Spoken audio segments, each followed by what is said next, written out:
Today is Friday, May 7th, 2021. Roland Martin Unfiltered, broadcasting live from Elizabeth City, North Carolina, where tomorrow clergy from all across North Carolina will lead a massive march and rally demanding justice for Andrew Brown Jr. Speaking of his case, a judge ruled today the family will be limited in how much video they can see from those body camera footage, and versus the clock starting 10 days ago, he said it starts today. They still have not seen it. We'll give you the latest here. Also, in Atlanta, Mayor Keisha Lance-Bottoms announces she is not running for re-election. Shocking and stunning, folks, in that city. What's the deal? Also, the 4 officers involved in the death of George Floyd indicted today on federal civil rights charges. Folks, we got a jam-packed show for you, broadcasting live from Elizabeth City, North Carolina. It is time to bring the funk on Roland Martin Unfiltered. Let's go. He's got it. Whatever the biz, he's on it. Whatever it is, he's got the scoop, the fact, the find. And when it breaks, he's right on time and it's rolling. Best believe he's knowing. Putting it down from sports to news to politics. With entertainment just for kicks, he's rolling. It's on go, y'all. It's Roland Martin, Rolling with Roland now. He's funky, he's fresh, he's real, the best, you know he's Roland Martin now.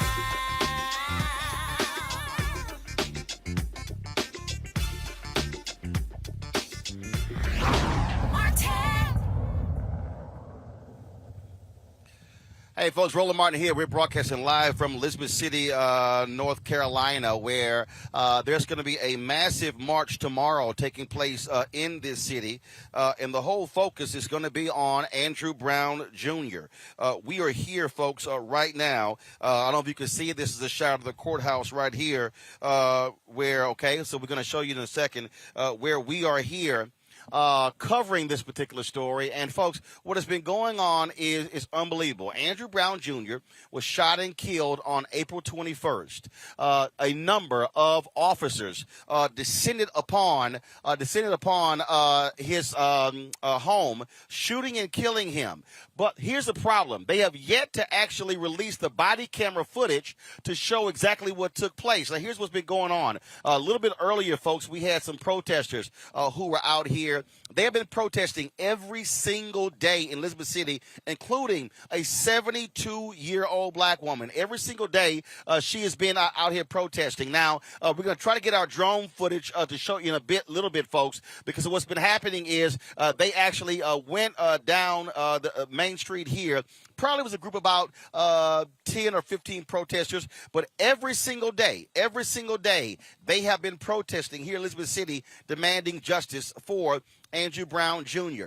New developments today. Remember, we told you it was about 10 or 11 days ago when the judge ruled that the family will be allowed to see some of the body camera footage that took place for his death. Now, here's the problem. He ruled at the family they had 10 days before they could actually see the video. Our understanding in talking with the family's attorneys is the clock started that day. No, not the case. The judge, he's decided he is going to determine how much they will see. He ruled today in a written ruling that the family can only see 20 minutes of the 2 hours of body camera footage. When does the clock start? It actually starts today.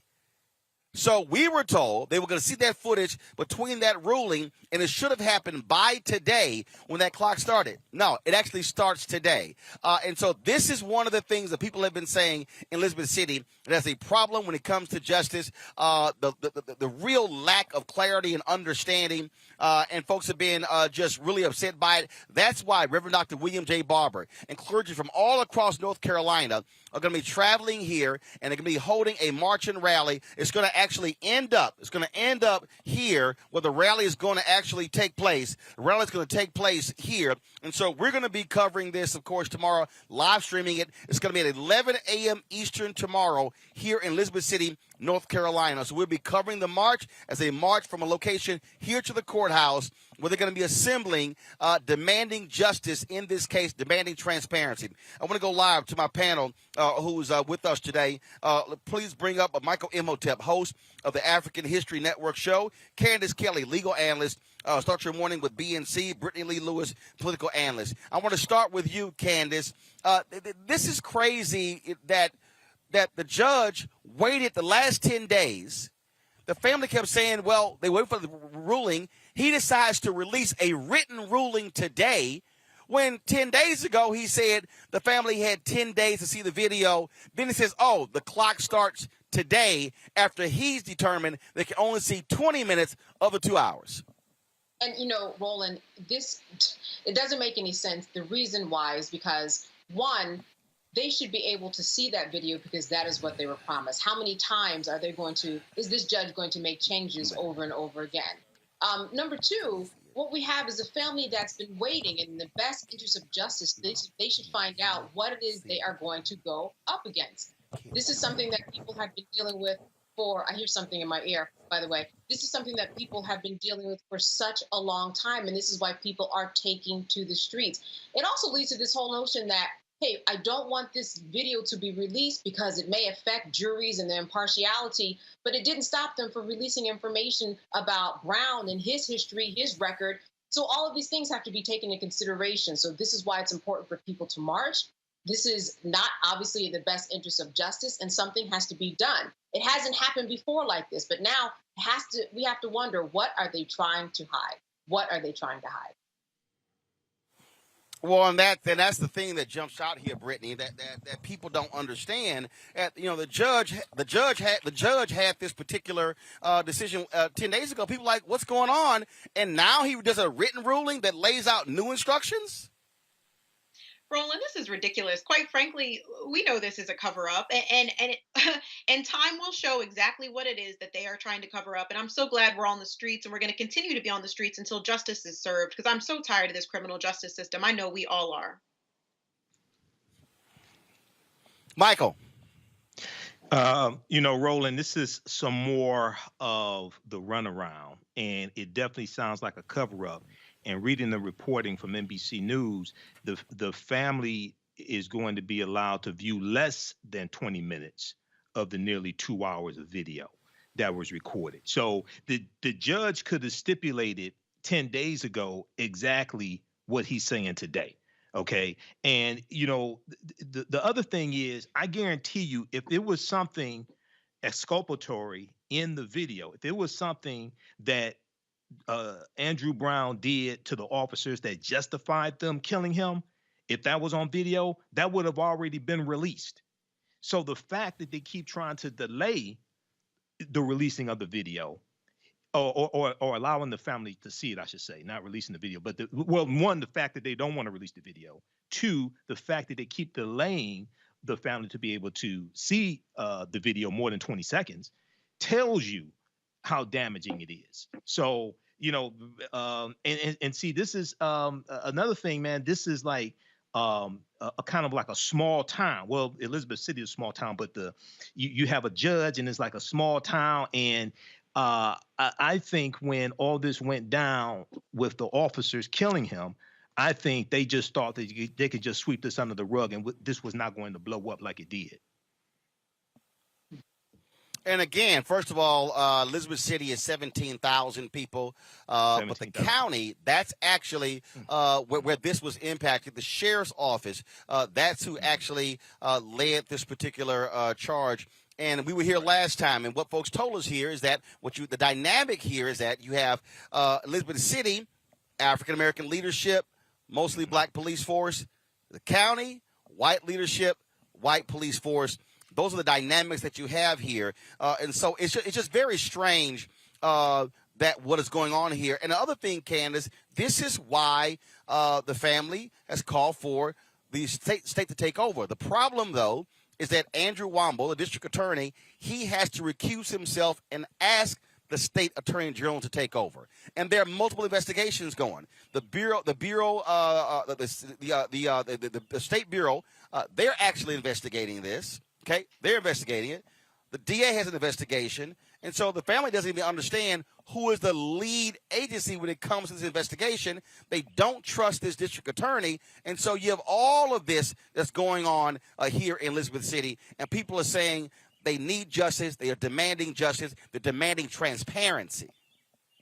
And Roland, you've mentioned something that's very important. When things get this sticky, when there's so many moving parts, things generally go to the attorney general so that they can sort them out. There's a reason why this is happening or isn't happening, and we don't know why. It also begs the question that when you release the video to the family, all right, all you're doing is releasing it to the family. Why can't they see it?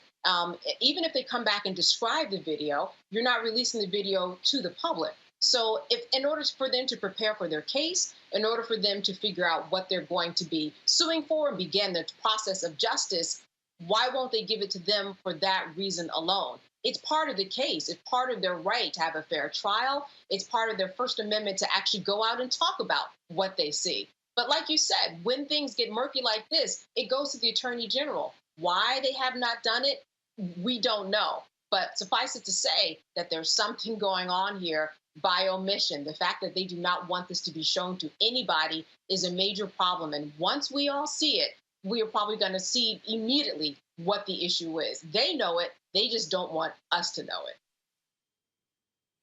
And Brittany, there's no doubt at all that if this video was damaging to Andrew Brown Jr., that video would have been out. Exactly, Roland. I mean, that's a key point here. We know that when they feel like a killing is quote unquote justified, that they have video footage of it everywhere playing on loop. They're describing Andrew Brown's character in a negative light. They'll do everything that they possibly can to substantiate their decision to end someone's life. So the simple fact that not only is this extremely murky, but the fact that they're omitting the information and not even providing the family the full video, it doesn't make any sense. It looks bad. And I have a funny feeling that once that video is released or we get some insight into what actually happened, we're going to see that obviously this they took his life without reason. Absolutely. Henry, you can go to this drone shot. You will see the protesters, they have returned here. They returned back to the location here. And again, it's about 8 or 10 of them. They have been moving up and down the streets in Elizabeth City. They have been doing this since April 21st. Since April 21st, they have been doing that. And so, what we're going to do is we're going to just give you a sense of where they are. And so, folks have been here again protesting in this city. They have been doing this on a consistent basis, demanding justice in the death of Andrew Brown Jr.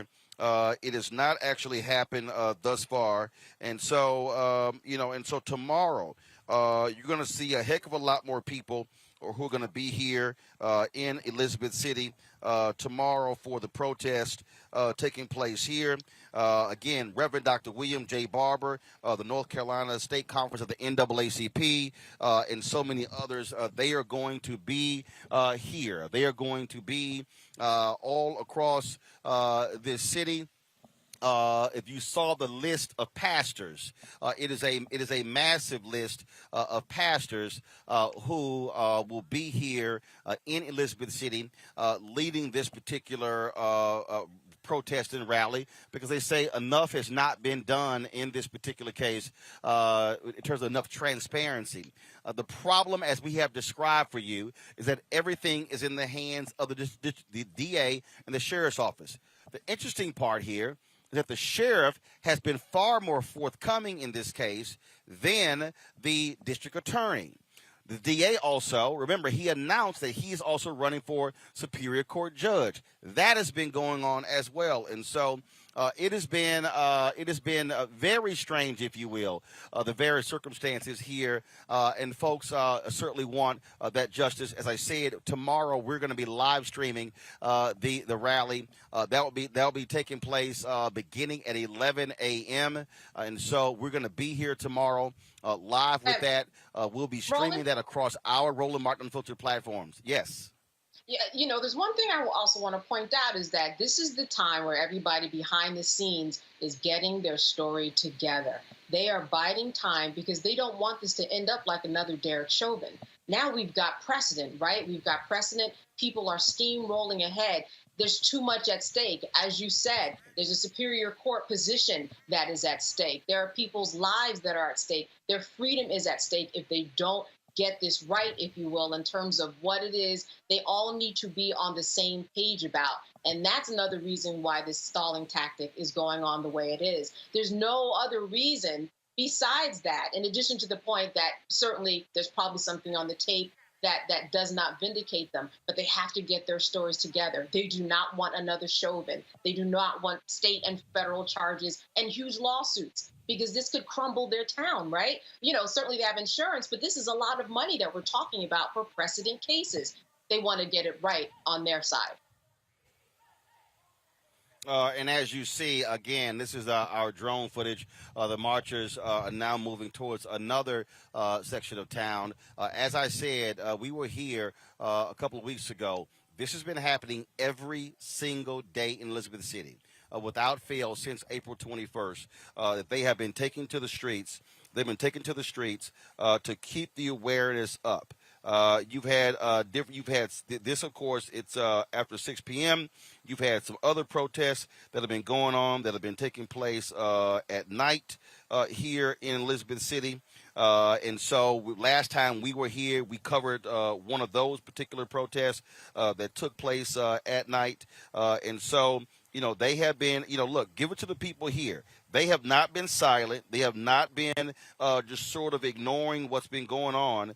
They have been, letting their voices be heard every single day. And look, this is, as Candace said, Michael, this is what you have to have. You have to have this sort of constant pressure, because what the county wants to do, they really want folks to sort of act like nothing is going on, that, it's business as usual. And so the pressure, this is all about pressure. And that's why the march is taking place tomorrow, Michael. The sustained pressure, the constant attention, that's what they want to have happen here in Elizabeth City.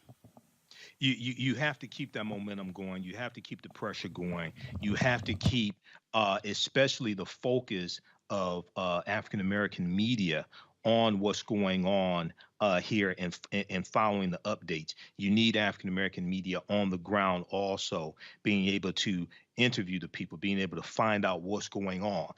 This is journalism. Okay, so you have to keep the pressure up. And one thing that, and I know people are probably on it, but when you have situations like this, when you have people coming in, especially African Americans coming in from out of town to lend assistance, we also want to make sure that we redirect dollars to African American owned businesses, hotels, restaurants. I know you're already on it, Roland, but just for people across the country, when things like this happen, we also want to make sure, in addition to keeping the pressure up, when we go into these cities, we want to redirect dollars to African American owned businesses. I say at the end of your march, at the end of the protest, march yourself down to Black owned businesses and buy them out.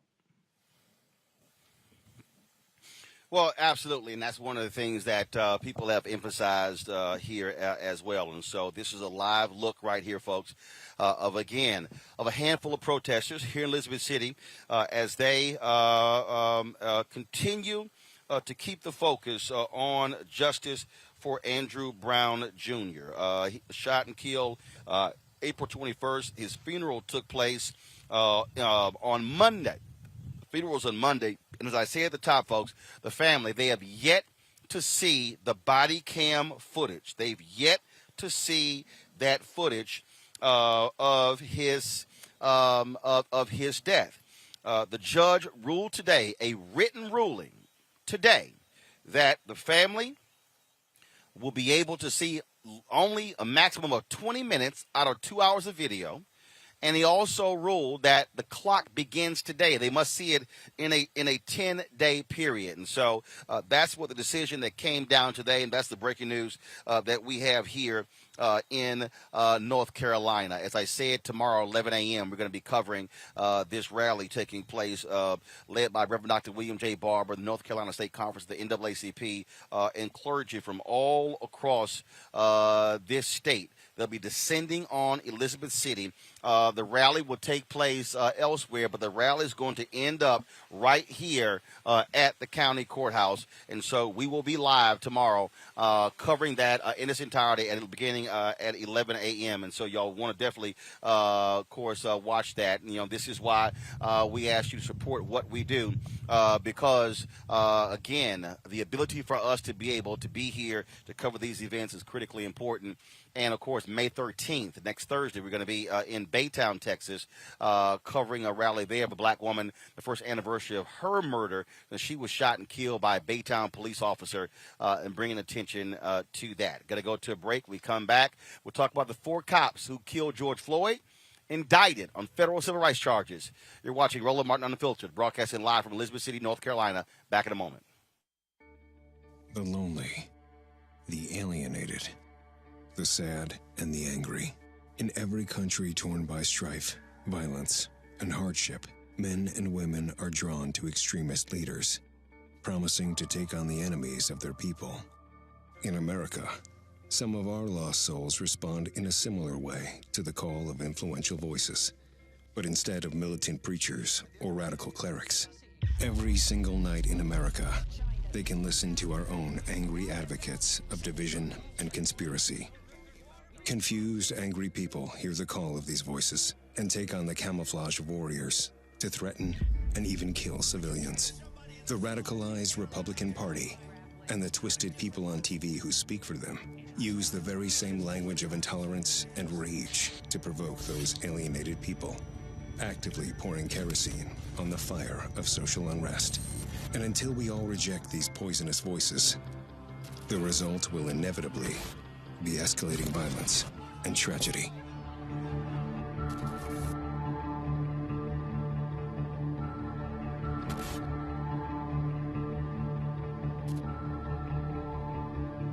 This is the year of the woman. We are here.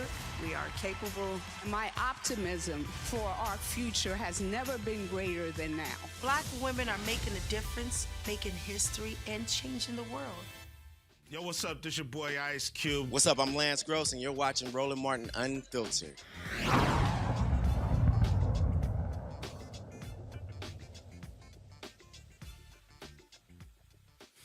All right, folks, there's another story that, man, you talk about was shocking and stunning, of a black man in Mississippi who was killed by cops. 51 shots were fired into his vehicle, but the police officers also killed a 3-month baby boy. Talk about shocking and stunning. The suspect, after suspecting that he killed his ex-girlfriend, officers pursued Eric Darrell Smith, which was the child's mother, and her nephew. The cops, knowing the baby was in the car, at least 50 police vehicles, chased Smith for about 2.5 hours from Baton Rouge Parish to Biloxi. When Smith fired shots at officers, they fired back into his car. He was shot multiple times at the scene. The baby was shot once and died at the hospital. Not sure if what we have there has the audio on it. If you actually, do y'all have audio on that video? All right, so what I want folks to do is I want y'all to go back to the beginning. Attorney Ben Crump had a video that was posted on his Twitter page, Instagram page, of someone who actually recorded the shooting, and you can hear them yelling at. Listen to this, folks.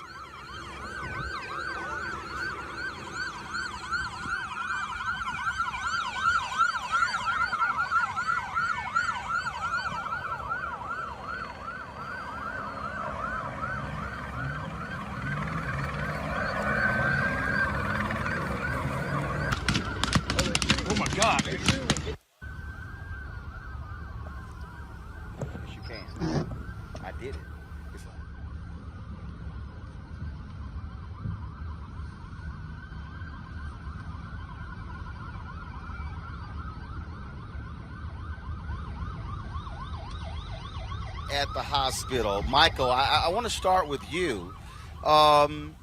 Here's what I look. Here's what I don't understand. I get it. He's firing at police officers, but if you're police officers, don't you take into account there's a baby that's in the car, and you should be judicious with firing into the car? I think you would, and I think in a situation like this, we want to maybe on the next show or something like that. You talk to a panel of police officers who have experience in possibly situations like this. But in reading this story, the police also deployed stop sticks as well. But Smith reportedly drove around them at one point. So you see this shootout take place, and there was about 50 police cars, from my understanding. It's about 50 police cars, from my understanding, that were following him. The chase goes for about 2.5 hours. So you would think they would take into account that it's a baby in the car. I would really like to see how officers handle the situation when it's a white suspect with a white child in the car. I really want to see how they handle a situation like this. But this is really a tragedy. For a number of different reasons. This is really a tragedy. Brittany, the other day we broke down the video of the police officer who shot and killed Rayshard Brooks. And we talked about what happens when an officer's life is being threatened. Clearly, this man firing at police officers posed a threat. But what action should police take, knowing full well there's a baby in the car and you're firing that many shots into a vehicle? Is that smart policing, or is it one of those things that unfortunately it happens? Your thoughts on this? Roland, there's really no excuse. At the end of the day, if they knew the baby was inside of the vehicle, why in the world would they shoot 20 rounds into the vehicle, even if they are being shot at? I'll ask the same question that I always do when this happens, because it often does with us. Why are officers able to apprehend violent white mass shooters, people attacking them, people shooting at them, without even a scratch? But when it comes to our community, everyone and everything is just collateral damage. It doesn't make any sense to me. And I don't know if there's really enough training in the world for them to consider and value Black life. I'm really tired of their inability to apprehend suspects without taking life. And this story is even worse because we're talking about a small, innocent child. That life shouldn't have been taken. Candace, look, this is one of those things where, again, 2.5 hour police chase. He's firing weapons. He's firing bullets at the cops. But there's a baby that's in the car. They know there's a baby that's in the car. I'm wondering if they could have made a decision to drive until his gas ran out. Number two, just keep on him. And, well, they did push him off the road, but, push him in a way that didn't cause him to get into an accident. Corner him in a way that he would be surrounded by 50 cars and see that it's 50 against 1. Certainly they would have been shot at, but they could have taken aim maybe at the tires of the car in order to debilitate it. In other words, a lot of tactics that they could have used to prevent this from happening. At this point, you could have had police officers come from the other way and go opposite to what they were doing to surround him completely. This wasn't just a split-second decision. 2.5 hours, they were talking, they were deciding, they were masterminding what it is they were going to do. And out of all of this, they decided that the end result would just to be firing 20 rounds. I think there's the problem. Police officers often talk about split-second decisions, but this is totally different than a split-second decision. This is a split 2.5 hour decision, and they were unable to have a different outcome than have a little baby die. That's unworkable because of the time that they had leading up to this end result. Let's talk about this shooting that took place in Georgia, folks. A black woman was visiting a cousin. She is now dead when cops executed a search warrant. She was visiting her cousin. The Georgia Bureau of Investigation, they've released the body cam footage of Tuesday's incident. Again, folks, I want to warn you right now, this could be a trigger warning to some people, so I want to give you the opportunity to turn away if you would like before we actually show this video. So just give it a beat. Henry, go ahead and play it.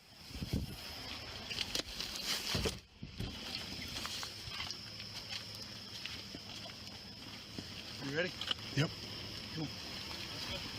I know we're here.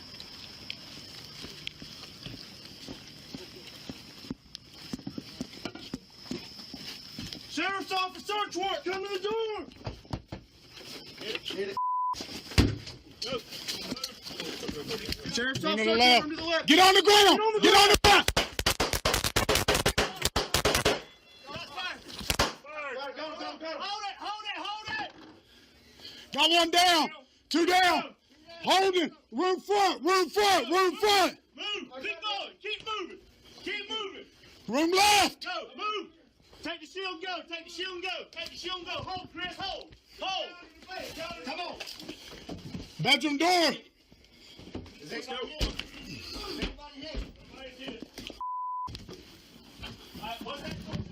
Clear. Backing out. Sheriff's office! Clear! Coming out! It's okay. Keep moving. Come on. We got to finish what we're doing. Come on, you Got it back door hold. All right, hold you. I'm with you. Tinted windows, can't see through it. Want your gun? Yep. Go ahead. I got you. Go.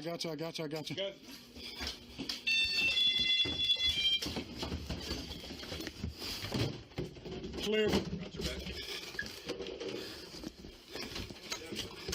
You got me? Yep, got you.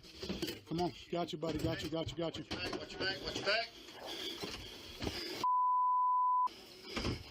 Lock from that inside. Ram up! Let's just go around. I think that makes it out. You good? Yeah. I get hit in my leg. Huh?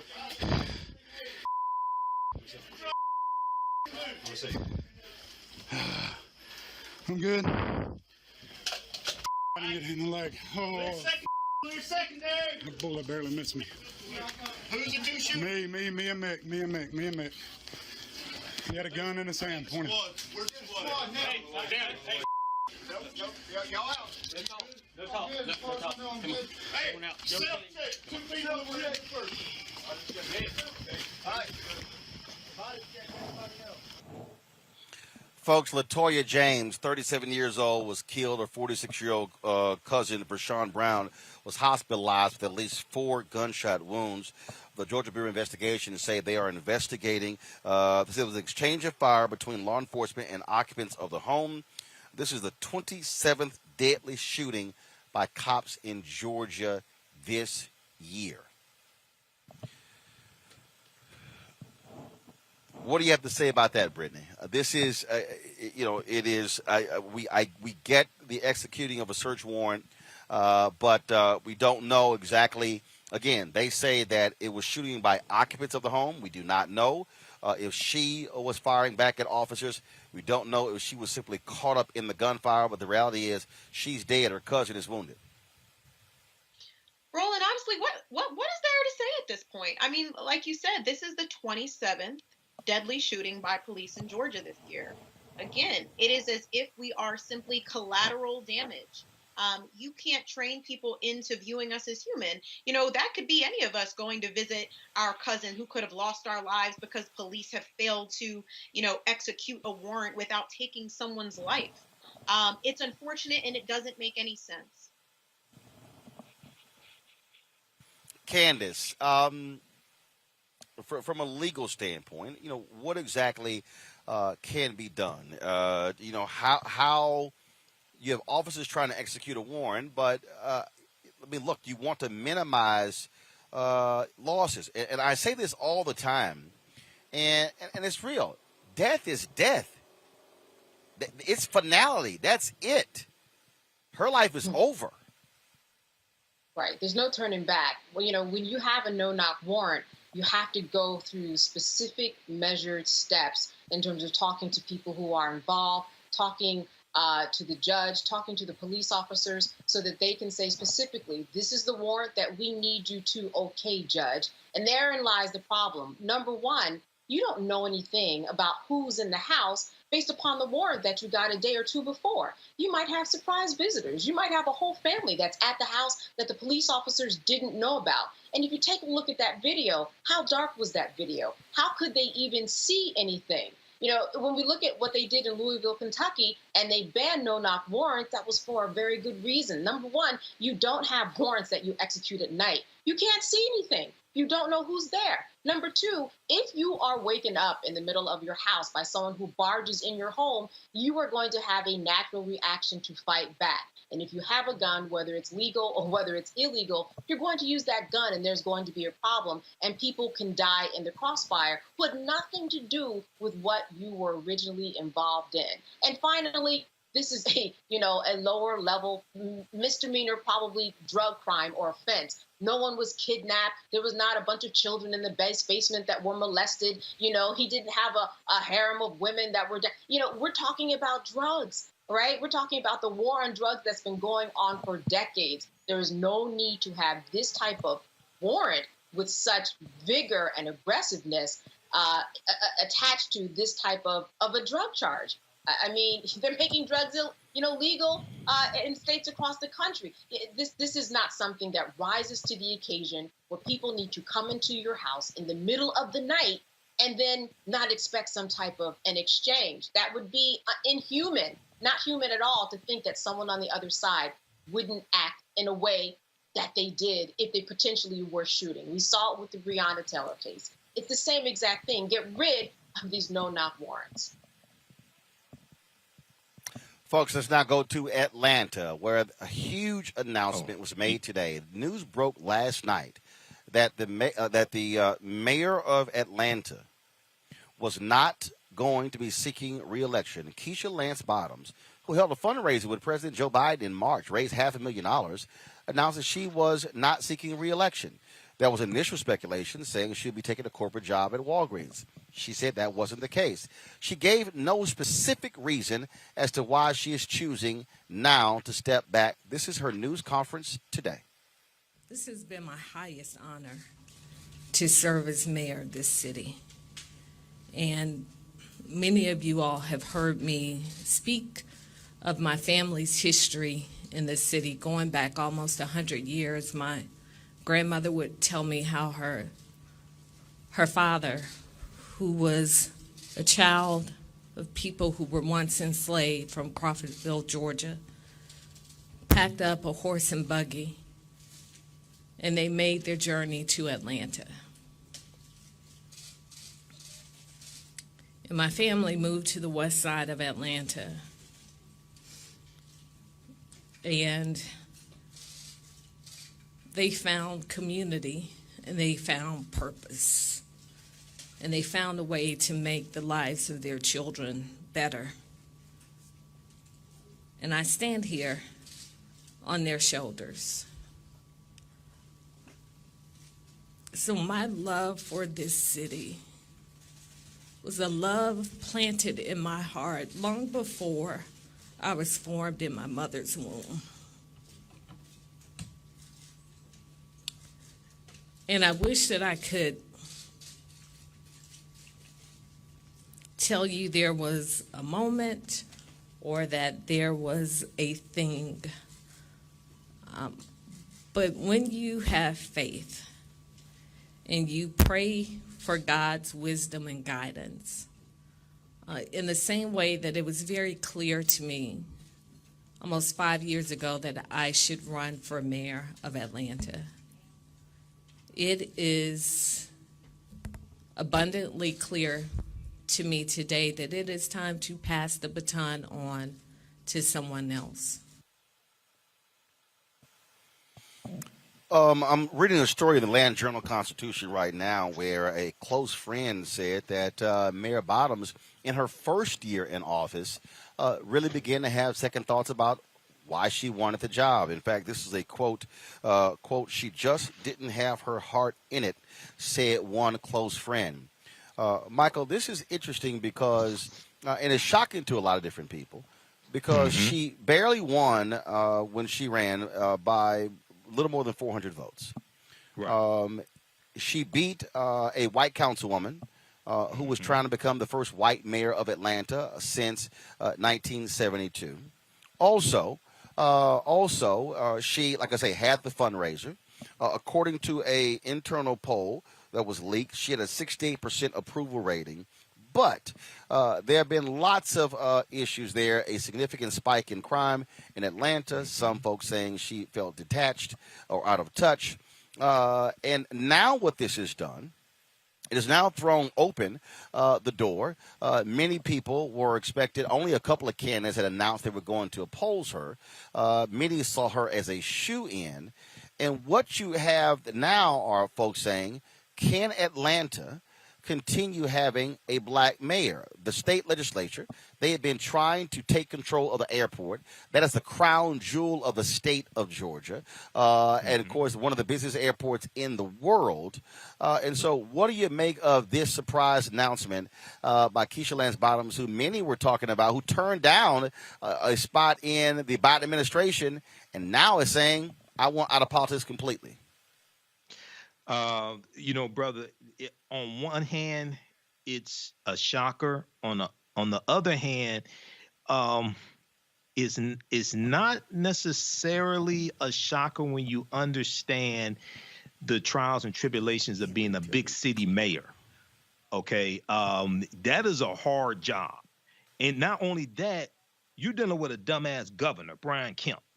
See, it'd be different if you got support from the governor. She really don't have support from the governor. She has a white supremacist Trump supporter who is doing the bidding of Donald Trump, signed into law SB 202, the voter restriction bill. So I've never served in political office, but I've been involved in writing public policy here in the city of Detroit. And I can tell you, man, a lot of times it's a thankless job. And then also she has small children as well. And you get to the point where you start asking yourself, okay, see, you always go in with enthusiasm and all these things that you want to change.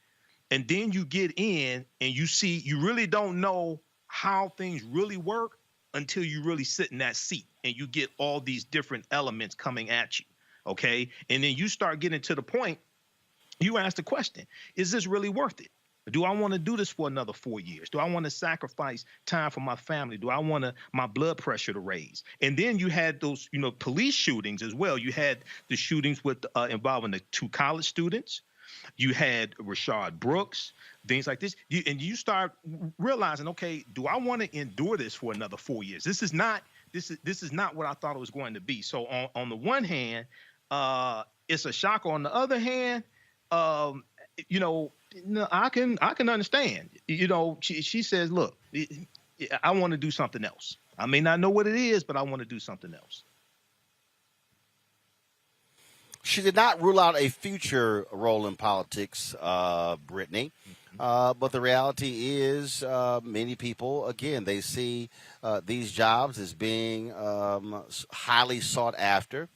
And if it was all about her heart's not in it, to me, that's one of those deals where you step down because it is about what's best for the city.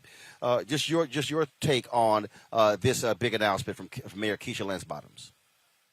Yeah, Roland, it sounds like she's really just exhausted. I mean, between the investigation of her predecessor, all of the racial justice protests that have taken place there, COVID, having to deal with Brian Kemp, just to name a few.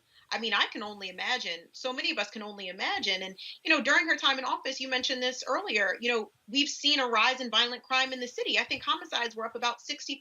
So there's a lot of pressure pressure on her, and really anyone that's going to take the position after her. I certainly don't always share all the same politics as her, especially in her response to the George Floyd protest and things like that have taken place in Atlanta. But if nothing else, I do applaud her for stepping down when she's no longer interested or motivated or just exhausted, because for her to continue to hold that position when she's not fully invested anymore would actually be a disservice to her constituents. Candace, what's very interesting is that this clearly was not something that that just happened out of the blue. Last night, she dropped a full-page ad, if you will, a letter to the city. They also produced a highly produced video describing her accomplishments. So clearly, this has been something that had been in the works for quite some time. Yeah, it has. It has. And I think that it's one of those things that a lot of us can recognize, especially as a Black woman in America, that at her age, which is not old and it's not young, but it is a good age to look at your life and say, what exactly do I want to do with it? Do I want to be here for another 4 years after I need to complete this year? Then I'm running into 8 years, almost a decade of my life. Who am I now? Who will I be? Who do I want to be? This is a really wonderful time for her to plant those seeds and make it happen. All of these doors are open for her, and she can, morph her life into anything that she wants at this time. And to have the opportunity to be able to just sit back and look is an opportunity that we all wish for. And she's in a position where she can do so. And she's doing this not just for her, but she's also doing it for the city. Because if she wants to be someplace else, if her mind is someplace else, if her heart is someplace else, then she should be someplace else than the mayor of the city of Atlanta. Absolutely.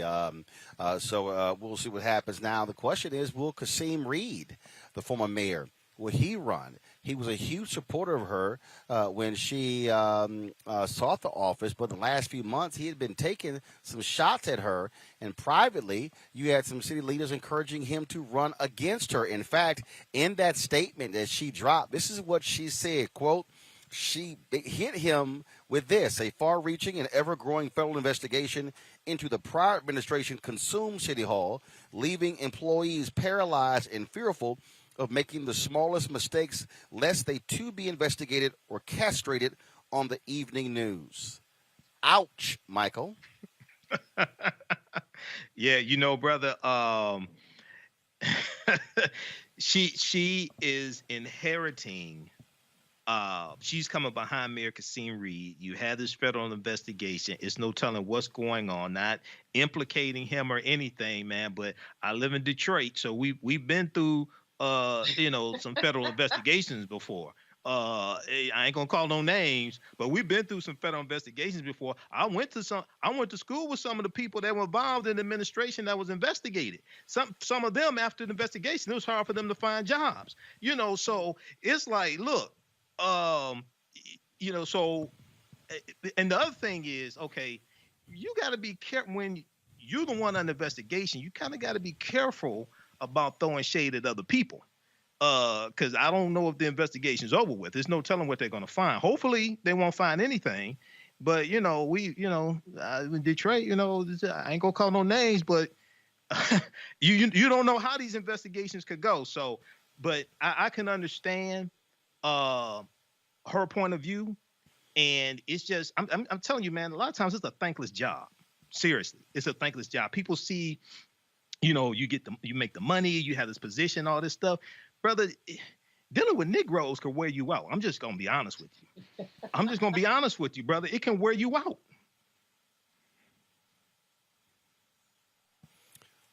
Brittany, what do again, having a former mayor take some shots is not good for you, and she threw a punch herself. Yeah, I mean, I I don't blame her. I would have thrown those punches back, especially considering, what has it been after, stepping in behind him and walking into something like that. I can truly only imagine. And, she has been, to give her some grace, she has been under a ton of pressure. She's running a major area. That can't be easy. So again, power to her, blessings to her. I hope that she finds a space that she is happy in, and I also hope Atlanta gets some new leadership, some new Black leadership that's going to take us forward. Candace, final comment on this topic. Listen, out of all the things that she could have included in her speech, she made sure to include that because she remembers the shots that the former mayor said about her. So she made sure that she included them. Lest we forget what he did, let us remember what he did. Let us know about this investigation. Not only is he probably lining up, but we're going to have at least 12 others like we did the first time line up. But she wanted to make sure that the message was to him so that people would not forget that he was under investigation and still is, and that investigation is ongoing. She could have talked about a lot of people, but she made sure to talk about him. That was on purpose. All right, folks, let's talk about this court ruling out of Florida where a federal court has upheld the arrest of a Black woman who filmed police outside of a movie theater. In the 2-1 ruling, Florida's 4th District Court of Appeals decided police had the authority to arrest Tasha Ford for filming the 2009 arrest of her teenage son.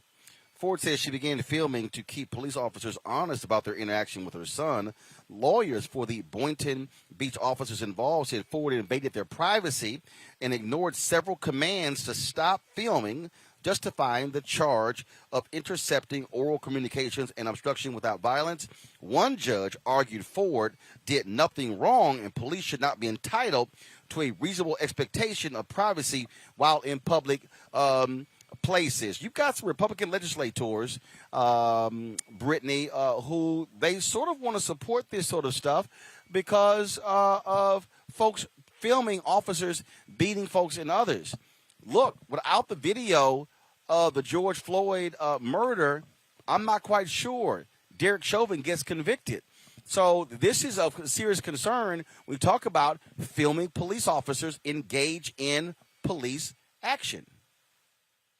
Absolutely, Roland. I mean, how can you argue that privacy is being invaded when you're doing a public service job?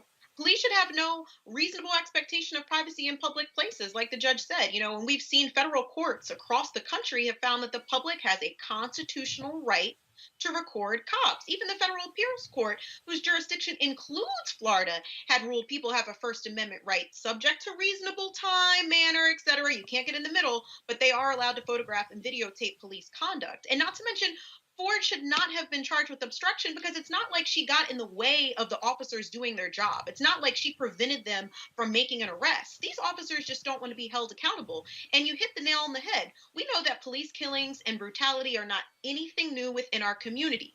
However, video evidence is one of the few things that sometimes leads to justice. And like you said, what would have happened if we didn't have videotape footage of what happened with George Floyd? We know what would have happened. We need those cameras. Candace.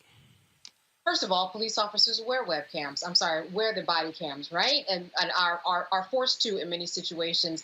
Secondly, whether you are in a public or a private place, you don't have an expectation of privacy. Like was just spoken, you are serving the public. So the public has a right to see what you are doing, the same way they have the right to look at police records or come to court. We the people, when they say that's we. We are the people who are allowed to be a part of this process. When you go to someone's house, there are video cameras that are often on the streets, there are video cameras that are often in the house itself. When you are outside of someone's house on public property, look at Derek Chauvin. There were not just views of people who were there on the ground as witnesses. There were cams that were all over. There were a total of 10, including the people who were right there, those bystanders. So you never have privacy. Anytime you go down the street, there are about 9 cameras that are on you. So the question of expectation of privacy is unmerited here. And because they are servants of the public, that doesn't give them the right to say or do anything in this way, because she didn't obstruct. She didn't step in the middle. She was simply recording what was going on. She's going to appeal this again. She's going to appeal it all the way up. She will win. Terrible precedent. They would never have this because, again, we already require officers in many jurisdictions to have the body cams, and more are coming. That's what we have been fighting for. She's going to win on appeal. She's going to appeal this all the way up. Michael, about 30 seconds ago. This is a crazy case. The judges said, in short, she obstructed their investigation and processing of her son's detention, a lawful execution of their duty. How so? She's filming. They said the officers gave numerous commands to stop filming. She's not interfering. Okay, it sounds like they did not want a record of what was being done. Okay, that's what it sounds like here. So she should definitely appeal this case. She has a constitutional right to film the police. All right, folks. And, of course, today in Minneapolis, federal civil rights charges filed against the 4 cops who killed George Floyd. Huge. We, of course, had that coming down. The 3-count unsealed indictment accuses Derek Chauvin, Thomas Lane, Jay King, and Tao Thao of willfully violating George Floyd's constitutional rights as he was restrained face down on the pavement and calling for his mother. Chauvin is charged with unreasonable force by a police officer. Thao and King are facing charges of violating Floyd's right to be free from unreasonable seizure, and all 4 officers are charged for failure to provide Floyd with medical care. Chauvin, of course, is also charged in the 2017 arrest and neck restraint of a 14-year-old boy in an unrelated indictment. This kid is critically important because, again, what people don't understand, there's a very high threshold that the DOJ has to file civil rights charges. Absolutely. And this shows you that the DOJ is on the right track. Look at what they did already with Ahmaud Arbery and the shooters in that case, bringing hate crimes against them. Joe Biden said when he got into office that he was going to make these crimes, these racial injustice crimes at the top of his list. And he is doing his job. They are very busy, very stealthily. They got together a grand jury together to get together these indictments. And I think what's interesting to note that is that you have these civil rights charges, not only just this one case, but like you said, a case from years ago having to do with Derek Chauvin and a 14-year-old who was handled in the exact same manner that George Floyd was handled. One caveat here, and that is Thomas Lane. He was not indicted on all of the charges that his co-conspirators on some of the other levels were charged with, because when he was at the scene, he, at the very least, even though he didn't medically intervene, he did say twice, "This is not looking good. Shouldn't we turn him over?" Derek Chauvin said, "No, that's not an issue." And he's going to argue, because I was training under Derek Chauvin, I've only been on the force for 4 days, I'm not going to be held as liable, or I shouldn't be held as liable. So it'll be very interesting to see exactly how this unfolds with Chauvin and his co-conspirators. This, of course, is important because there were very few, a lot of others of these cases, Brittany, very few times civil rights charges were filed against cops. Absolutely. I'm really glad that they've been indicted. I think failing to do so would certainly not be justice. And several of those officers are guilty. They did nothing to stop him, Roland. Not only did they not stop him from the excessive force that ended up in Floyd losing his life, but once they realized he was no longer moving or breathing, they didn't even offer him medical aid.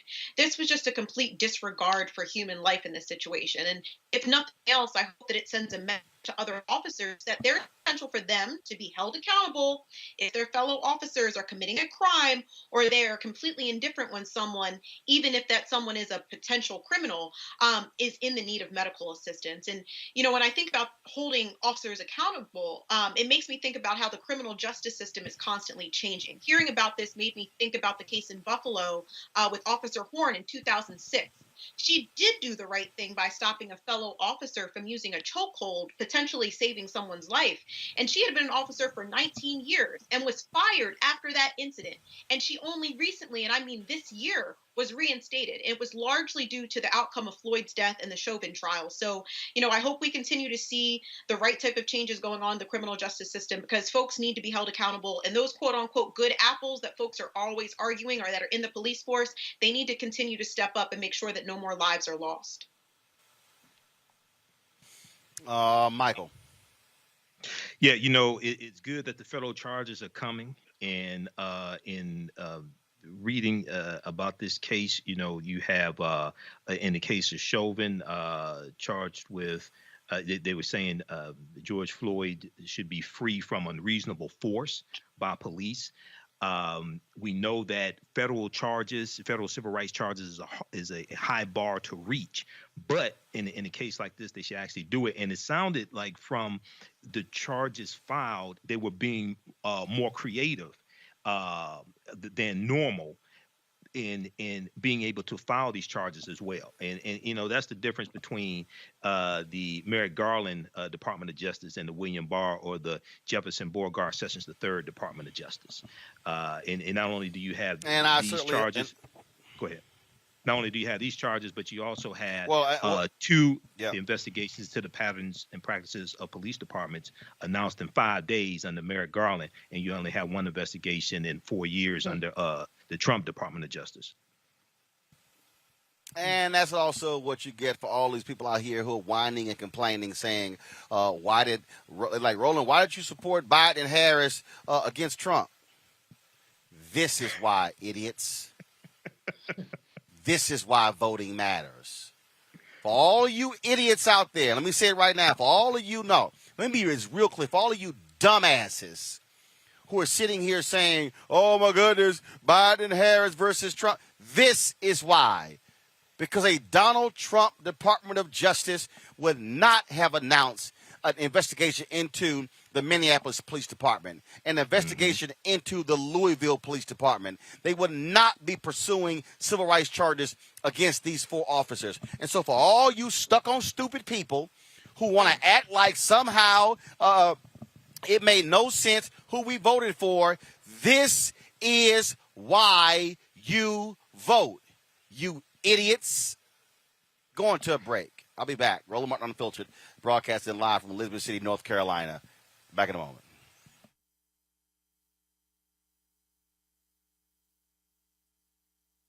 Are you trying to say that as of January 20th, that President Trump will be president? That depends on what happens on Wednesday. President Trump won this election. Do you think the election was stolen? Absolutely. At this point, we do not know who has prevailed in the election.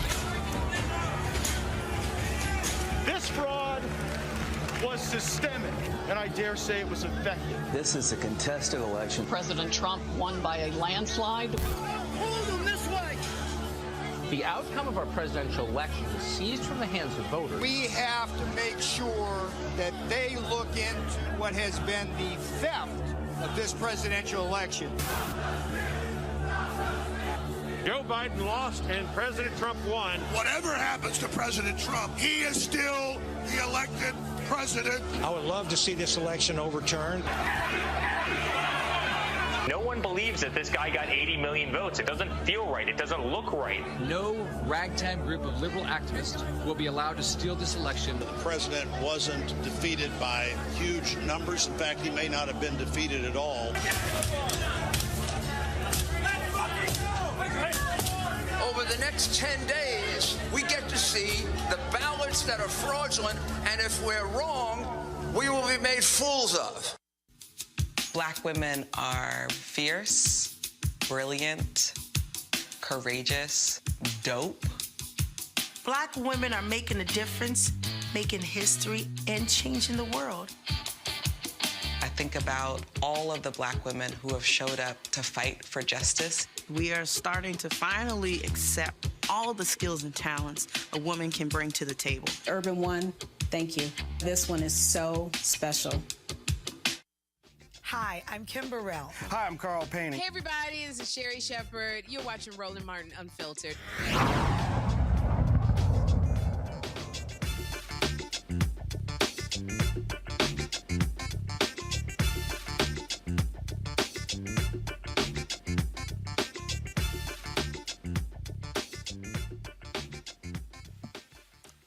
Folks, we're Roland Martin here Unfiltered. We're broadcasting live here in Elizabeth City, North Carolina, where tomorrow we will be broadcasting live the march and rally in support of justice for Andrew Brown Jr., who was shot and killed April 21st. These police shootings are significant. They also impact African Americans in a huge way. May is mental health awareness month. And this year's national theme is Tools to Thrive and Hope for Change. Joining us right now is the founder of the Acoma Project, psychologist Dr. Alfie Breland Noble. Doc, how you doing? I'm good. How you doing? Well, good is relative. I'm all right. How you doing? I understand that. I'm doing just fine here. So let's deal with this because this is one of the things that we have to deal with a lot here. We cover the news. We travel around this country. We showed earlier the shooting that took place in Mississippi. 20 shots fired into a car, killing a man, but also killing a 3-month-old child that was in the car. We had to show the body camera footage today of the police shooting in Georgia. We talked about the Andrew Brown shooting as well. And I hear from a lot of African Americans who talk about the PTSD and how difficult it is to have to see these videos. And we're left in a conundrum because if we also don't show them, in many ways, we are not doing justice to what Mamie Till Mobley said when she opened the casket of her son, Emmett Till, by saying, "I want the world to see what they did to my baby." Yeah, so I think it is a double-edged sword, and I've had this conversation multiple times this week. I've actually had this conversation multiple times today. And one of the things that I would say is really important to recognize is that there are certain contexts in which it is vitally important for people like you, Roland, and the work that you do and your team to show these videos to people so that they can see. Just like Emmett Till's mother felt compelled all those years ago to show people what those men did to her 14-year-old baby. But just because it's out there for consumption doesn't mean that we all have to watch. And I think that is the key. And when we think about the Derek Chauvin trial, had we not had that 9 minutes and 49 seconds of tape, it would have been a whole different outcome. And I think all of us who are Black know it. And so while it's important for these videos to be out there, I think the problem becomes it's not just showing it once to make the point. It is the repeated sharing over and over and over by people who are not journalists like yourself, right? That's when it becomes an issue. So when people are sharing these things on social media, they're texting them and passing them around in their friend groups and in their family groups, that's when it runs into a problem because you're not giving the other people on the receiving end an opportunity to make a choice about whether or not they want to see it. I happen to be a person who manages anxiety. I don't ever need to see that. But in seeing it or in knowing that it exists, I should say, I still don't turn away from the issues. So there are other ways I can consume that news without exposing myself to what we call vicarious trauma, which is what we used to say for people in the helping professions or people like yourself who report on these things and are exposed to them, even if you're not physically there. But the vicarious trauma is you still have those same or similar impacts to the person who is physically there, who's been attacked or hurt. So I think we have a duty to protect the people we love by limiting how much we're sharing those kinds of videos. And we don't want to fall into what people are now calling Black trauma porn, right? The desensitization to the killing of Black people. We don't ever want to be in that position. How do we also confront this whole issue when we hear African Americans say, man, look, the whole idea of going to therapy, of seeking help, that's for white folks. That ain't what we do. Look, your health and taking care of yourself. I know being a Black person, we go through enough crap. I know people cuss on here, but I'm trying to be good. I'm trying to get my mind right, right? And so we go through enough. So why would we not take advantage of things that allow us? I got some folks who say I should stop cussing. It's all good. It's all good. My dad's not one of them people. He loves you, and so you do you. I keep telling him cursing. I keep telling him cursing keeps the stress levels down. That's it. I'm telling you, got to get it out. That's it. I'm with you. Look. The doctor has sanctioned it. You do you, right? And when I'm not on here, I'm cussing like a sailor. So I'm trying to be good, right? I'm trying to put my good face on. So how can we not take advantage of those things that are going to heal us, right? So therapy is like any other tool. It's a tool. And what I always say to Black folks is, look, I understand what it means to be Black. I'm a chocolate girl. So you're not hiding the fact that I'm Black. So I understand what that comes with. At the same time, I know what it comes with. So I have a duty to take care of myself. I have a duty to the ancestors take care of myself. I have a duty to the people coming behind me to take care of myself so I can show up fully. Therapy is just a tool. That's all psychotherapy is. So the same way people lift weights, they try to eat right, they try to have a mattress that they can sleep on, and the pillows like I need that have the little bends and stuff in them, so my back is not hurting when I wake up. That's all therapy is. It's a tool. So that's what I would say to people. Don't throw out tools that can be useful to you. Plus, the final thing I'll say for Black folks is, you don't have to be embarrassed, but if you are feeling some kind of way, don't nobody got to know you going to therapy. That's your business. If you don't tell anybody, they don't have any way of knowing. Very true. Let's have some questions from my panel. I'll start with Brittany. Sure. Thank you so much. You've been a pleasure, and everything that you've shared has been so insightful. I wanted to know a little bit about race-based generational trauma. When I think about, you brought up the ancestors, and I think about how when we think about trauma or various reasons why we would go to therapy, I feel like a lot of the time we don't actually deal with, the racialized reality that we go through on a day-to-day basis, whether that be macroaggressions or microaggressions. So I would love if you could give us some insight about what that race-based generational trauma does to our bodies and our mental health. Absolutely. So the easiest, most direct answer to your question is there's a white woman who's done a lot of research in this area. Now, this is just this one issue. So I want to say that there have been plenty of African Americans and Black folks who've done loads of work in what we call race-based traumatic stress, racial stress, or racial trauma. So I'm not, eschewing those folks. I'm just going to start with this one idea because I think it's a concept that people can grasp onto. And that is this thing called weathering. So there's a white woman. She's a professor at University of Michigan. I forget her first name, but her last name is Geronimus, Professor Geronimus. And what she talks about is basically how there are internal physical changes to your body, to your genetic material from the experience of racial trauma over periods. And then those genetic changes get passed down, right, from generation to generation. And they call it weathering. So if you think about it, it's like a weather-beaten fence, right? If it rains and pounds and the snow is on it and it just lots and the elements get to it, it withers and it wears and it starts to crack.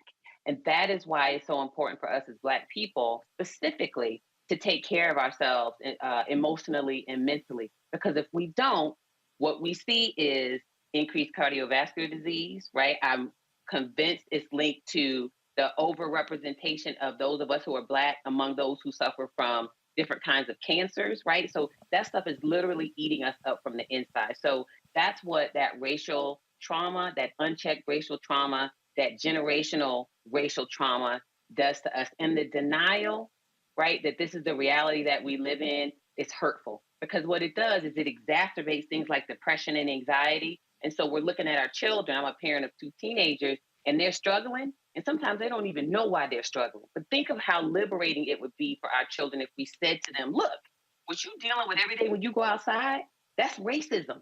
And that's going to impact you in negative ways. And so let me give you some tools to help you combat that. I think that could do so much for our young people and for us as adults.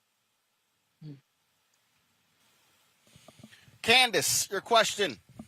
Doctor, I'm wondering, how do you see those in your field working into reimagining the police and being on the ground in some way to deal with situations that get out of hand that are really just mental health issues? Completely. So I fight this battle and have these conversations daily. One of the things I'm always talking about is, we have these systems in place. And I just had this conversation on a board meeting, I think 2 days ago. And the idea is this idea when somebody is expressing suicidality, for example, they're not talking about hurting anybody else. They're only talking about hurting themselves. And maybe they have a gun, they have a weapon. And so the people were talking to me and they're saying, yeah, we got to do an active rescue. We got to send the cops out there. We got to let them know and warn them that, someone has a gun. And I'm like, hold up. Wait, I don't know about all that because you're priming them. If this is a Black person and they show up and this Black person has a gun, I'm thinking about my 14-year-old son. You and I both know the first thing that's going to happen is not de-escalation. Somebody's going to get shot and it's more than likely going to be the person who looks like us. And so what I say to people is we have to reimagine how to have conversations with advocates, mental health advocates, police reform advocates, mothers and fathers who've lost their children and loved ones. Those are the people we need to be talking to ask questions like, what is it that we need to do with policing to ensure that it's reformed in a way that when there is a mental health issue, people can get support? We need cultural competence training. Among other things, for police, we need it for mental health workers. And then we also need things like mobile units where the first response is not a law enforcement response when someone's in a mental health crisis. It's a mental health response. Licensed clinical social workers, psychiatric nurse practitioners, psychologists, psychiatrists. Those are the people who need to be going out to deal with these issues because they are the ones who are trained in de-escalation. It can't be law enforcement because law enforcement has the same biases about mental illness as everybody. And not only that, but they're going out with weapons with those same biases. So those are some of the things I would argue we need to reform around this mental health and crisis intervention. Michael. Hello, Dr. Alfie. Thanks for coming on and sharing this important information with us. First of all, you talked about weathering. Is weathering the same as epigenetics? Yes, that's exactly what it is. It is epigenetics in the long term, but it's also in the short term. It's the physical changes to your body that manifest themselves through your health. Yes. Right, because epigenetics deals with how trauma alters your DNA, and you can pass on altered DNA to future generations. Dr. Rachel Yehuda has done a lot of research in that field. And also Dr. Joy DeGruy talks about this with post-traumatic slave syndrome. So very quickly here, I do radio 6 days a week. I'm a radio talk show host here in Detroit. I covered the Derek Chauvin trial every day, watched all the testimony, then talked about it at night on my show. And I was mentally exhausted from it. I know I suffered from trauma. What somebody like me, somebody like Roland, we cover this daily and read about it. Okay, how do we deal with this? And I said on Roland's show a couple of weeks ago, you know, I cried more probably during those days of the trial than I did probably the past 2 years. So how do we deal with things like this? Yes, and so the first thing is what you just said, right? So you from the D. I got a lot of love for the D. I'm a Howard University grad, so all the people I admired and looked up to were from the D. And so, you know, it's a thoughtful question. I really appreciate it. The first thing is what you've already done, which is acknowledge that it's an issue. Because for so many people, they don't acknowledge this is my job, this is what I'm paid to do, this is my calling. So I got to go out here and watch and report and watch again and report some more. So once you acknowledge that it's an issue, then what I always tell people is you have to set an intention and make a plan to do something different. What does do something different look like? It's baby steps. It's not you jump out here and say, okay, I'm not going to report the news for 2 weeks because I just need a break, because you might not be in a position to do that. But what can you do? You can do things like add things into your routine, good sleep hygiene, good eating habits, right? Just basic stuff, exercise, going out into nature. And then you can continue to add other things that feel a little bit more clinical, but are not quite going to see a mental health professional. So that might be journaling, that might be meditation, right? That might be deep breathing. Those are the kinds of routines you want to add into your, I guess, your regular day-to-day, so that you give yourself an opportunity to decompress. And then the final one that I always love to tell people, because it's simple. Every time you're going from point A to point B in your day, so for example, from home to getting into the studio, that needs to be decompression time. When you leave the studio and you're going back home, you know, whatever that is, that might be home, the bedroom to the kitchen, however it's working under quarantine. Right. You have to give yourself time to decompress and transition, because if you don't give your brain those breaks, you're on one continuous loop of that stress. So those are some of the things that I would recommend.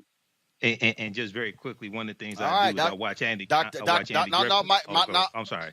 Go ahead, Roland. Mike, you take too much time, Mike. I'm sorry, we got another Roland. guest waiting, my brother, Dr. I'm sorry, Dr. Roland. Alfie Briley Noble. I appreciate it. Tell your daddy I said what's up. And tell everybody I said hi. And we thank you for all your advice and your tips. My pleasure. Y'all take care. I appreciate it. Thanks a lot. I do have to talk about this here before I go to our Education Matters segment.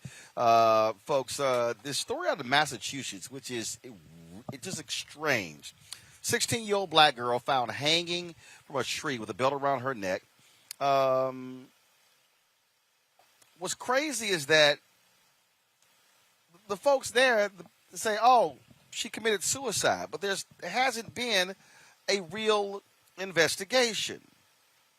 In several social media posts, Michaela's mother blasted Hopkinton police for moving too slowly and calling her daughter's death a suicide so quickly. She is black, member of the LGBTQ community. Many have called her death a hate crime. The Middlesex District Attorney called Michaela's death an unspeakable tragedy and denied allegations that local police engage in a cover-up. This is one of those things that, first of all, how do you quickly decide that's a suicide if you don't have a real investigation, Candace?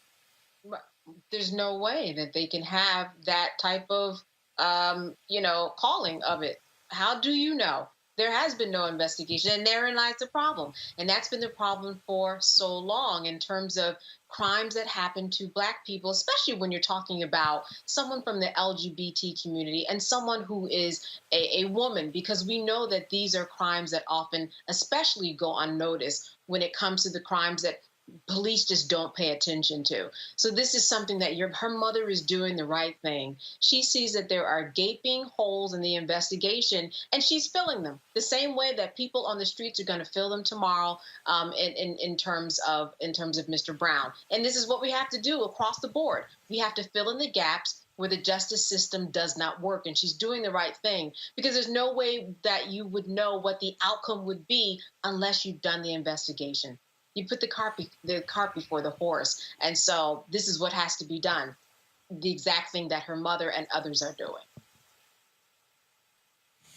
What's strange here, Brittany, is the medical examiner said, quote, there's been no final conclusions reached on how she died. So how are authorities calling it a suicide? Roland, I just pray that the family gets answers and closure, because, as Black folks, we always have to worry that officers will not do a thorough investigation. And I think particularly in these type of cases where someone is hanging, they will rule it a suicide as opposed to a lynching. Let's just call it what we all think it is. And I think in this case, especially considering that she was in an altercation with folks in the building shortly before she died. I know that's the first thing that came to my mind. And I think in regards to lynching, we continue to think about this as something that's in the past, but this is a problem that's never really ended.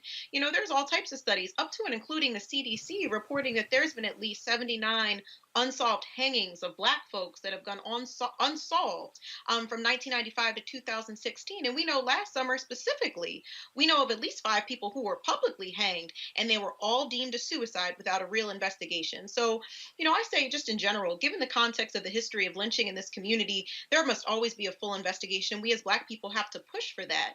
And even in the rare case that this is a suicide, and it being Mental Health Awareness Month, it's important for us to still do a full investigation to understand if this was a suicide, what are the statistics and what is happening around depression and suicide for Black folks.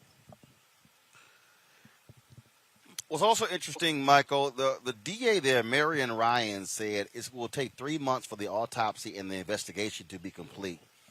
I've covered a lot of cases. I ain't never heard where the autopsy takes 3 months.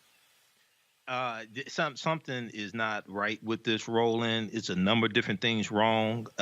It sounds like they're trying to sweep this under the rug, okay? And you're dealing with someone who belongs to at least 2 marginalized groups, African American and LGBTQ. So,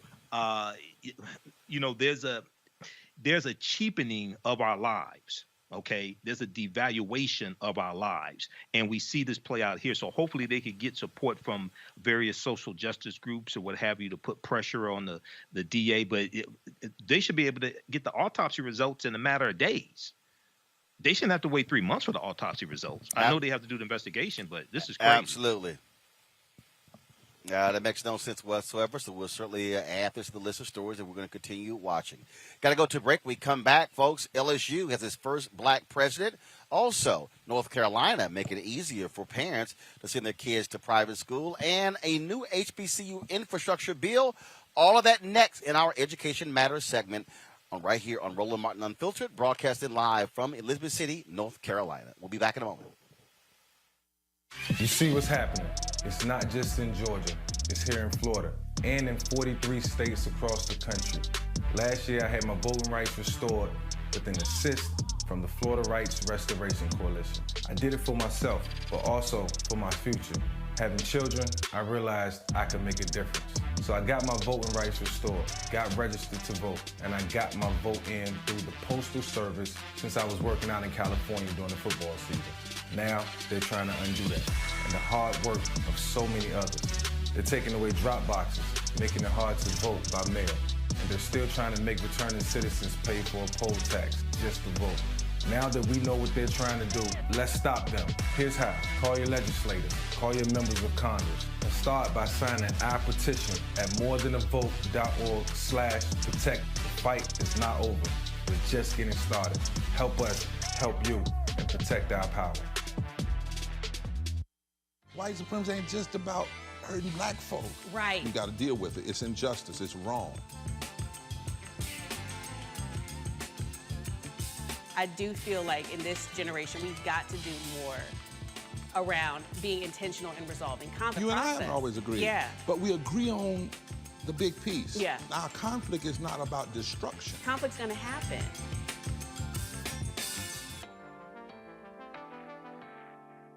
Carl Payne pretended to be Roland Martin. Holla! Hi, I'm Chaley Rose, and you're watching Roland Martin Unfiltered.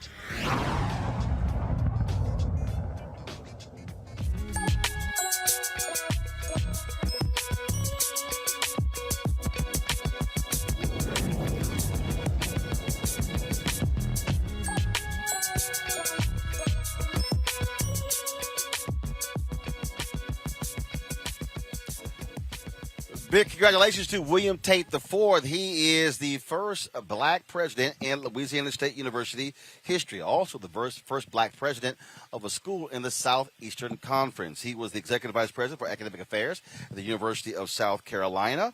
The board voted 15-0 to hire Tate after interviewing two other finalists. Tate will replace LSU President Tom Galligan, who has served as LSU president since January 2020. Resigned, of course, after that investigation revealed huge lapses at that university when it came to dealing with sexual harassment and sexual assault charges leveled by women against athletes. Also, folks, Senator Tim Scott is working with Congresswoman Alma Adams on an infrastructure bill for historically black colleges and universities. They're co-sponsoring the Ignite HBCU Excellence Act.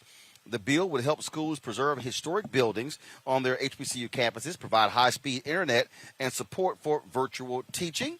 And so we will see if that bill makes it through the Senate as well as the House. Folks, one of the things that we talk about on this show all the time, we believe in every form of education. Public school, private school, traditional school, charter school, magnet school, home school, online, you name it.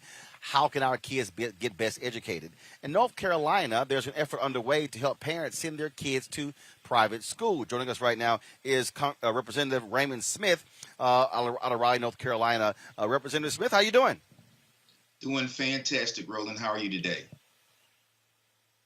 Doing great. So I am here in Elizabeth City, North Carolina. Of course, we'll be covering this march tomorrow, demanding justice for Andrew Brown Jr. So tell us about what North Carolina is doing to make it possible for black parents and others to make it easier for them and affordable to send their kids to private schools.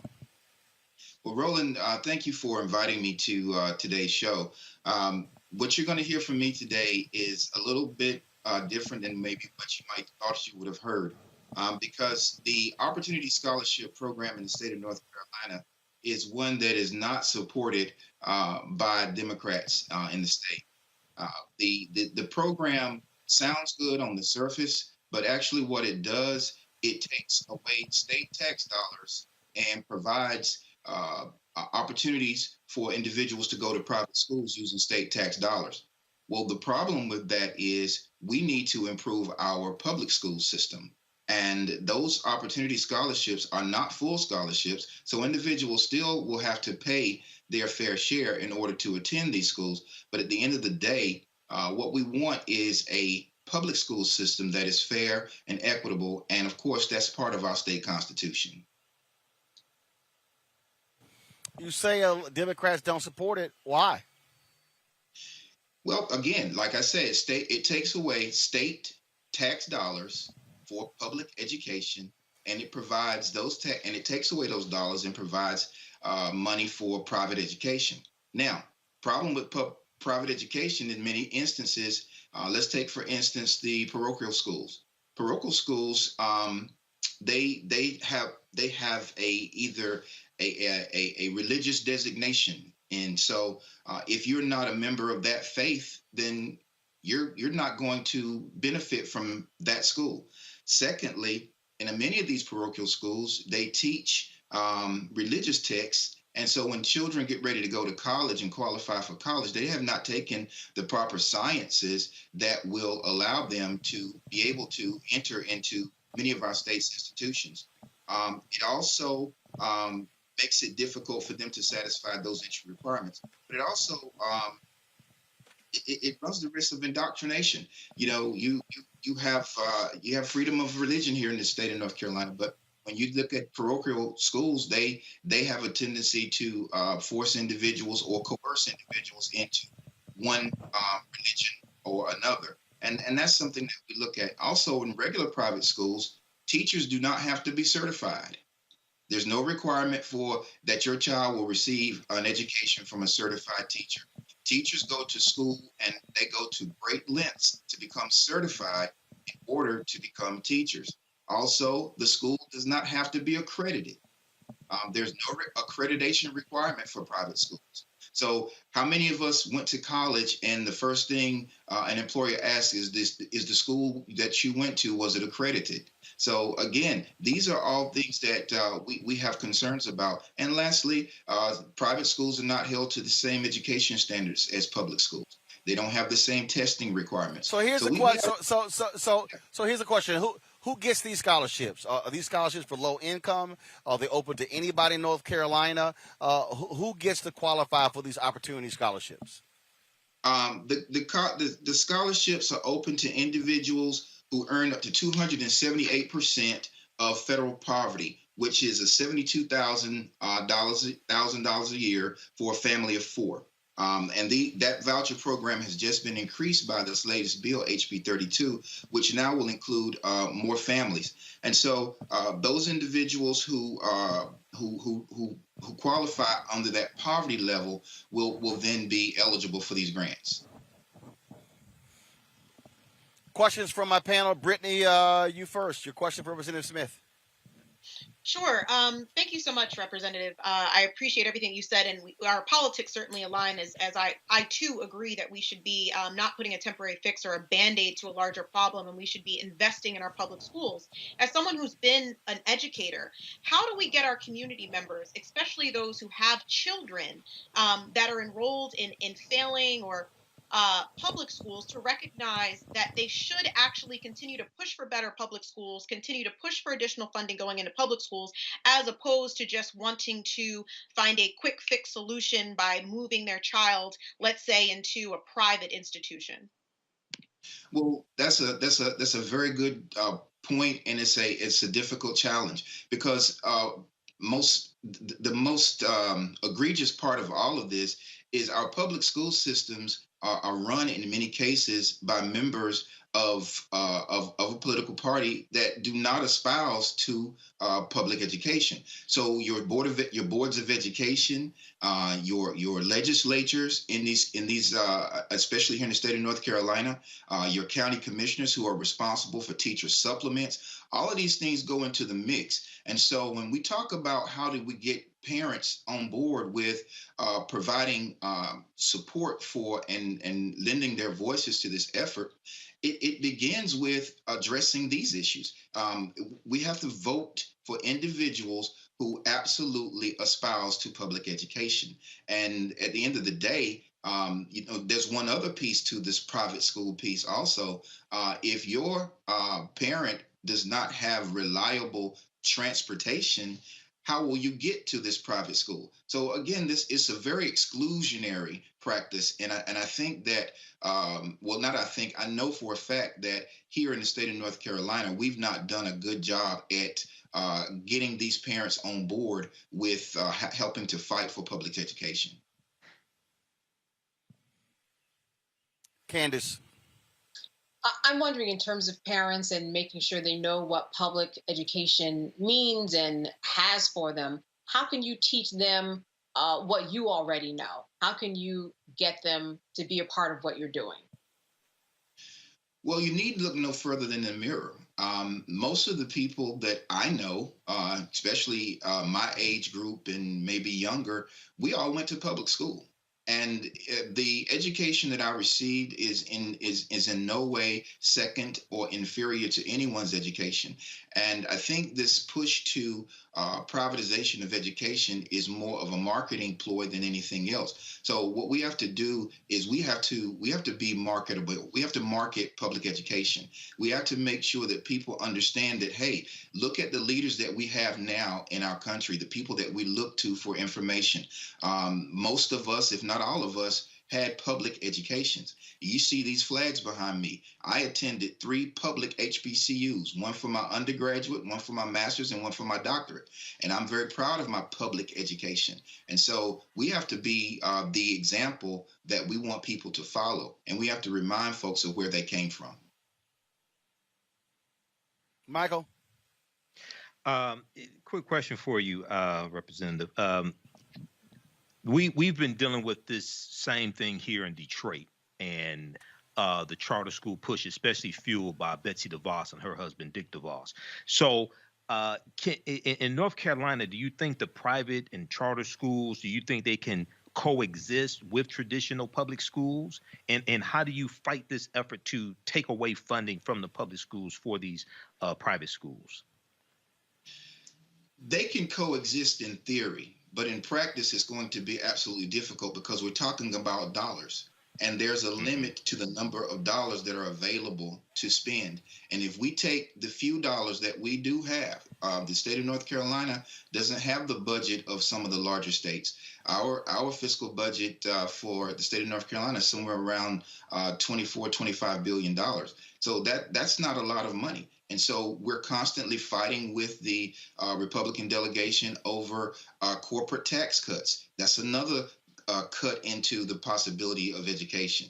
We instituted a lottery here in the state of North Carolina years ago. People ask me all the time, well, what happened to the lottery money?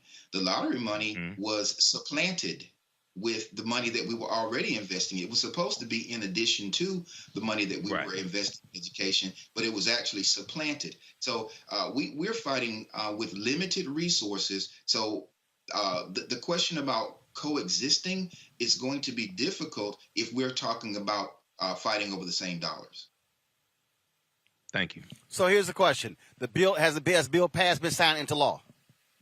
No, the bill has not been signed into law. It passed the House. Has yet to pass the Senate. The Senate is probably going to review the bill, and the governor will, of course, have the last say on this bill. We do not expect the governor to sign this bill, and I think we need to go back to the drawing board and really sit down and talk about what is best for the state of North Carolina going forward. At the end of the day, it's the children that matter, not we politicians, us old fuddy-duddies who've had our day in the sun. It's time for us to really focus on the children and their needs. All right. Well, I certainly appreciate it, Representative Smith. Thank you so very much. All right. Thank you so much. All right. Thanks a lot. All right, folks, pandemic, we see people are getting their vaccines. Folks are now returning out when it comes to going to parties. Concerts are returning, things along those lines. But also, how is dating going to be different in a post-COVID world? Joining us right now is relationship coach Bishop Greg Davis. Bishop, how you doing? Roland, I'm good. How are you, sir? Doing great. So what advice and counsel you do have for folks out there who are trying to figure out how to date in this post-COVID world? First of all, thank you for having me. I think this is a time where a lot of people are very hesitant about getting out here, but I think that it's kind of like, of course, I pastor a church, and right now we're in a virtual space, and we are in, of course, the building. And I think it's going to be the same thing when we get back to dating. I think people are going to have hesitancy. So I know there's a lot of dating apps starting. I know that people are dating online. I know that people are using Facebook, Instagram to get to know people. And I think we're still going to kind of be in the virtual space in addition to people getting back out. But I think there's still going to be a hesitancy. They might even be asking for those vaccine cards before they talk to somebody. But obviously, you got folks sitting here not trying to go out. So I take it dating is not going to look the same as it did 2 years ago. It is not going to look the same, just like our country, our world is not going to look the same. So we have to find other ways to date. I've been encouraging a lot of the ladies, they're scared to get in the DM. They're scared to get in the inbox and flirt a little bit. But I come from the old school where you flirt a little bit. And so I think that we should get comfortable with the virtual space. We should get comfortable with Instagram and Facebook and dating apps where people are right now. Get comfortable with sending door dashes and sending some Uber Eats and getting to know each other virtually. You think about when you could go out, when we were going out pre-pandemic, we sit there, we date somebody, we really didn't get to know them. Now virtually, FaceTiming, chatting on various apps, you get to know somebody organically. You get to know more about them before you rush into a relationship. So I think post-pandemic is going to not be either or, it's going to be both and. Questions for our panel. Michael, I'll start with you. Hey, Bishop Greg Davis, fellow Detroiter. How you doing, brother? Hey, Detroiter, I heard that. I'm good. How you? All right. Well, look, man, this is a great topic, and for very, very quickly here, I'm single. What I wanted to know is, what do you think for people who are, say, late 40s going into the 50s? What are some advice? Maybe you don't want to do everything social media. Maybe I don't DM a lot of people. Okay, but what are some advice that you have for maybe people who are more mature and they're not looking for one night stands or anything like that? They're more serious. What type of advice do you have when it comes to dating post-COVID? Yeah, I'm single and I'm a little older than you. I'm in my late 50s, sir. And let me say this: wow. I think we're in a better place than even those that are younger than us, because you know who you are. You are established. You're not trying to learn yourself. You already know who you are. And by now, we should know what we want after trial and error. But I think, again, I hate to say this to you, my Detroit friend, I think you need to learn the social media and get in them DMs. Get in that Facebook inbox. I think you're going to have to expand yourself a little bit and play it safe. I'm on Facebook. I just don't do a lot of that, but go ahead. Well, scroll a little bit, sir. Scroll a little bit. Scroll a little bit. Like some of them pictures and say, nice picture, and send it to them in there. Come on, you're a Detroiter. Okay. You're supposed to be bold, man. But if you do go out, I would just say be cautious. Take your time in getting to know somebody, because, again, we're still out in these COVID streets. It's not gone. So just be careful. If you have to do it the old-fashioned way, but I'm encouraging you, give me a call. DM me, and I'll give you some more tips. All right, Bishop.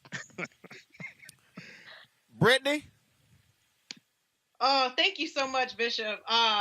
Well, first off, let me throw out a little memo to the folks out there who are looking for dating. There's a good app out there called Checkmate. It was founded by Q, and it brings that old school date to new school technology. So that'll definitely help out the older generation. But for folks like me, help Michael out. Michael,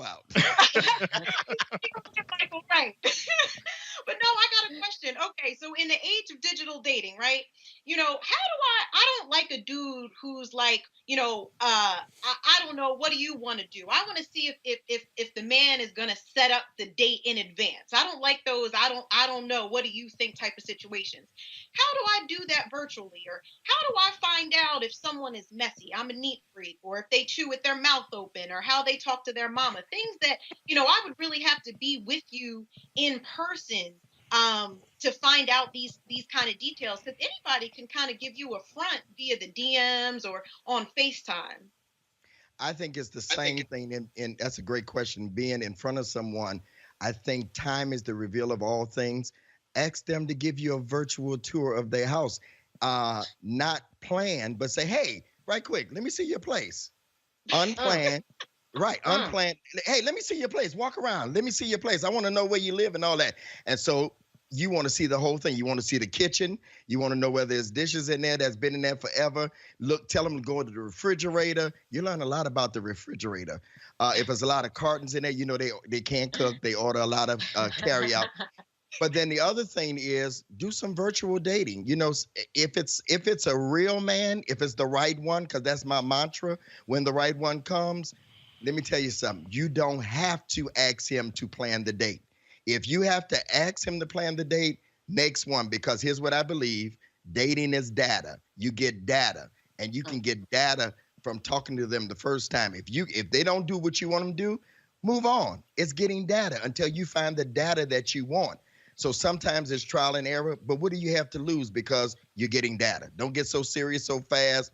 Move on if they don't talk the way you want them to talk. Does that sound right for you? I'm wondering, how important is how the person spent this past year, so that if they had goals, whether it's a degree or losing weight or, doing, they had the time to do it. So they don't have that excuse anymore. But how important is what anybody did during their last year? You can reinvent yourself, right? But how important is that question to say, okay, well, what did you do this last year? That is everything. I've said that prior to, Candace, before the pandemic, we lacked time. We were busy. Now we don't lack time. We've had a lot of time, even if we're working at home. You have whoever you're working for, is computer in front of you. You have your phone or your iPad on the side, and you working on what you need to work on. I think during this time, people that have been in the house, they should have made some moves. They should have thought of what they want to do next. I have written 2 books. I've recorded a CD. I've started shows on Clubhouse 4 days a week. I'm on the Roland Martin show during the pandemic. I mean, look at me. So I just think that this was a productive season for those. Watch this. We did not lack time. We lacked discipline. And anybody that didn't do anything productive during this season, they don't even need your number or they don't need a FaceTime, because they should be able to tell you something that they progressed in. This was not Netflix and chill time. Amen. All right. Bishop Greg Davis. Folks, y'all can check out his YouTube channel. Just pop his name in. Bishop, we certainly appreciate it. Thanks a lot. Thank you, Roland. All right, folks, don't forget tomorrow, 11 a.m. Eastern, right here in Elizabeth City, North Carolina, we'll be live streaming the march and rally of pastors from all across this state demanding justice for Andrew Brown Jr.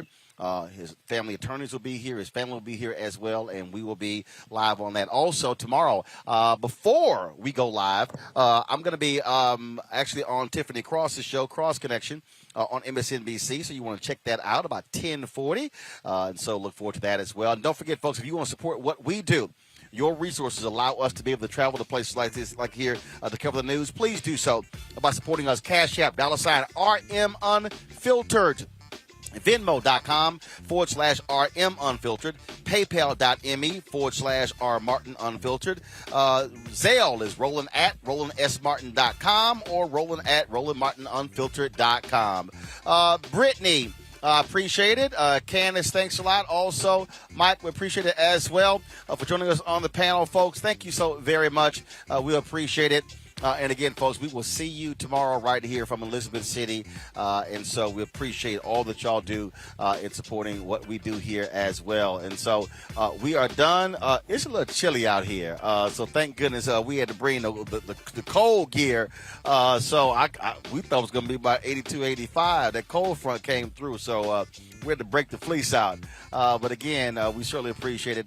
Thank you so very much. And let me reiterate, as I said during the show, and we're seeing it here, what's happening here, folks. If you don't think voting matters, then you don't understand public policy. And so there are local elections that are happening across this country. We're going to be in Fort Worth, Texas, supporting Deborah Peoples, who is trying to become the first black mayor of Fort Worth. That runoff is June 5th. We look forward to being there with her. Of course, she placed first when they had the campaign, the primary last weekend. And so every election matters. You can't say you want to talk about criminal justice reform. You want to talk about how to deal with mass incarceration and all of these issues. Or you want to talk about any number of things, education, you name it, if you don't vote. Is it the cure-all, the be-all, the end-all? No, it's not. but I can guarantee you it is a part of the process, and we've got to be involved in making it happen. And that's one of the reasons why we will be supporting Black Voters Matter when they have their caravan traveling around the country to Washington, D.C. to push them to pass H.R. 1 as well as the John Lewis Act, because it matters. Got it? It matters. I'll see you guys tomorrow right here on Roland Martin Unfiltered.